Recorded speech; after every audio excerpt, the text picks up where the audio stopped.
Now, a couple of days ago, we were telling you about a story of Walter Scott, 50-year-old in North Charleston, South Carolina, who got shot by Michael Slater, who's the officer who's now actually been arrested for murder. And he shot him 5 times in the back, killed him.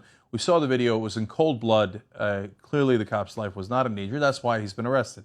Now, people talking about, well, look, the community's reactions oftentimes are skeptical of the police.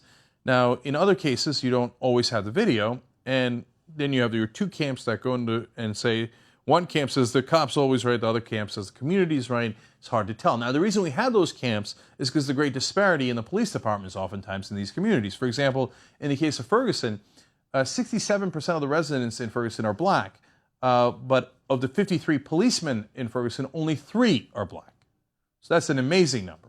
So the community doesn't see itself represented in the police officers, and that raises a problem. Now, in the case of North Charleston, only 37% of the residents are white, but 80% of the cops are white. So, again, there's a distrust in the community, and then you see the Slater case, and you see why they have that mistrust, because from time to time, this is what happens. And it turns out this is actually not the first time it's happened with Michael Slater. Not in terms of killing someone, but of charges of abuse, very clear charges. It was in the case of Mario Givens. Now, Mario Givens woke up one morning, there was a knock on the door, and it was Michael Slater, and he had come to find someone else, thought it was Mario Givens, and then this is what happens next. Givens explains that he said, "Come outside or I'll tase you." Now, I didn't want that to happen to me, so I raised my arms over my head, and when I did, he tased me in the stomach anyway. Okay. So these were charges that were brought up against Slater. He was later exonerated, as you're about to see from the witness testimony. It was absurd that he got exonerated. Okay. Givens said that the pain from the stun gun was so intense that he dropped to the floor and began calling for his mother, who also was in the home. At that point, he said another police officer came into the house and they dragged him outside and threw him to the ground. He was handcuffed and put in a squad car. Okay, so incredibly rough treatment of this guy. They don't know that it's the right guy at all. We'll get to that in a second. Associated Press explains that though initially accused of resisting the officers, Givens was later released without charge. Now, there is no bigger BS charge in America than resisting arrest. Cops want to arrest you, they just say, "Oh, you were resisting arrest." Well, what were you arresting me for in the first place before I started resisting you for arrest? Nothing. We had the wrong guy. Anyway, you resisted arrest, I'm going to bring you in. Now, this was such BS that they were like, "Oh, man, we're not really going to bring that to court, are we?" Okay, just let him go, let him go. Okay, this is obvious. Now, look, if all that wasn't clear to you, let's make it further clear. Associated Press says, it turned out that Givens' arrest was a case of mistaken identity. They got the wrong guy. It turns out they were looking for his brother. Now, his brother, apparently, according to the person who asked for the help here, did something pretty serious. He went to his ex-girlfriend's house, not invited, and created a situation where she felt she was in threat. She was threatened. That's why she called the cops. She went with the cops to the Givens' house. Now, we're going to get to her testimony in a second, right? And this has got a larger point about how police handle these situations. But she explains that the brother who threatened her is 5'5". Mario Givens, who they attacked, is over 6 feet tall. Okay, now, more on that in a second. But now let's explain to you how Slater wrote this up. In that case, there was no video. So he went and said, according to the AP, the incident report filed by Slater and the other officer, Maurice Huggins, provides a very different version of events.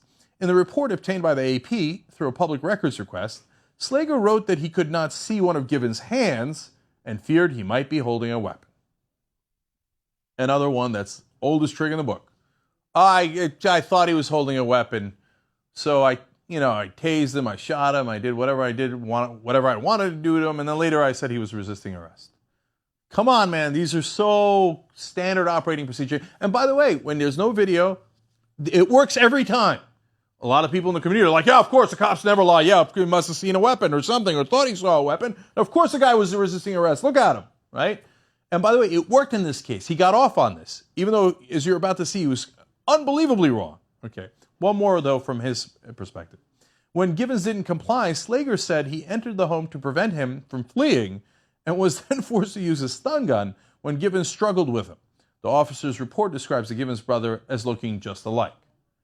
Reality is the brothers don't look anything alike. Okay, one is fairly short, the other one's fairly tall. But don't trust me on it. There's a witness. So even if you don't believe Givens, and even though Slater is already a well-known liar, the guy who shot the Walter Scott in the back 5 times and then lied about it, clear as day, right? But you still want to believe him in this case? Well, get a load of the witness. Okay. It's the person who called it in the first place, the girlfriend of his brothers, Malia Correa Brown, or the ex-girlfriend. She said, he, meaning Mario Givens, looked nothing like the description I gave the officers. He asked the officer why he was at the house. He did it nicely. The police officer said he wanted him to step outside. Then he asked, why do you want me to step outside? Then the officer barged inside and grabbed him. So as you can tell from the witness, who was actually looking for protection, that's why she went to the police. So she's not against the police. She was the one that asked for their help. But they go to the house and she goes, wait, that's not the guy. Why did you just drag him out? He wasn't resisting arrest. He didn't start a scuffle. He wasn't fighting with you on grabbing your taste. None of that is true. Furthermore, Brown said she kept yelling to the officers that they had the wrong man, but they wouldn't listen. Though Givens was offering no resistance, she said she saw Slater use the stun gun on him again. Now think about the mentality of a guy like Slater, who presumably initially was going to help this woman Brown, right? She's there saying, that's not him. You're attacking the wrong guy. And he's like, who gives a shit? Why do I care?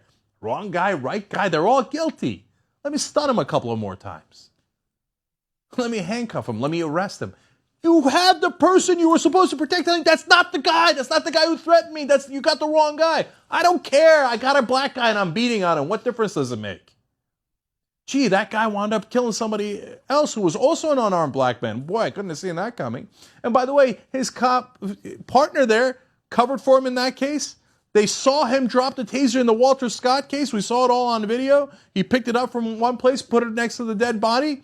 Did the cops do anything about that? Did they report that? No, nothing. Nothing. Blue line. Blue line. No. Cops protect each other no matter what. Doesn't matter how guilty they are. It doesn't matter how corrupt they are. It doesn't matter how many people they beat up, how many people they killed who are unarmed. It doesn't matter. But I'm told no. This is a rare exception. A few bad apples. Where are all the cops who, turned him in? None, right? And the cops did this investigation, and they decided, even after talking to this witness, who couldn't be clearer, nope. Not guilty, exonerated, go back on the streets and shoot someone. And in fact, Mario Givens finally says about the Walter Scott shooting, it could have been prevented. If they had just listened to me and investigated what happened that night, this man might be alive today. That's right. But that's not what cops do. Generally speaking, and all across the country, most cops do not ever turn against each other. And they think that's like a great thing. But if someone I know who's a friend of mine or a colleague of mine murders someone or punches them or assaults them for no reason and does it over and over again, you're not being a good guy by protecting him. You've created a climate and a culture that is vicious and that oppresses the people that you are supposed to protect. And then whenever somebody asks you about that and say, hey, why didn't you stop that guy before he shot the guy 5 times in the back? When you knew what he was about, you say, oh, no, we protect our own. And how dare you? It's a few bad apples. No one could have seen it coming. Well, we see it coming. Mario Givens saw it coming, that the communities in North Charleston, Ferguson, New York, Cleveland, all those places, they see it coming.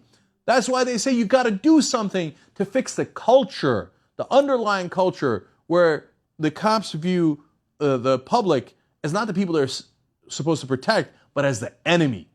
It's the right guy, the wrong guy. He has a weapon. He doesn't have a weapon. He's coming towards me. He's running away from me. None of it matters. They're the enemy. Do whatever the hell you like to them, and you're going to get away with it. That's unfortunately the rationale for a lot of the police departments in this country, and that's what leads to these problems. You got to fix the culture.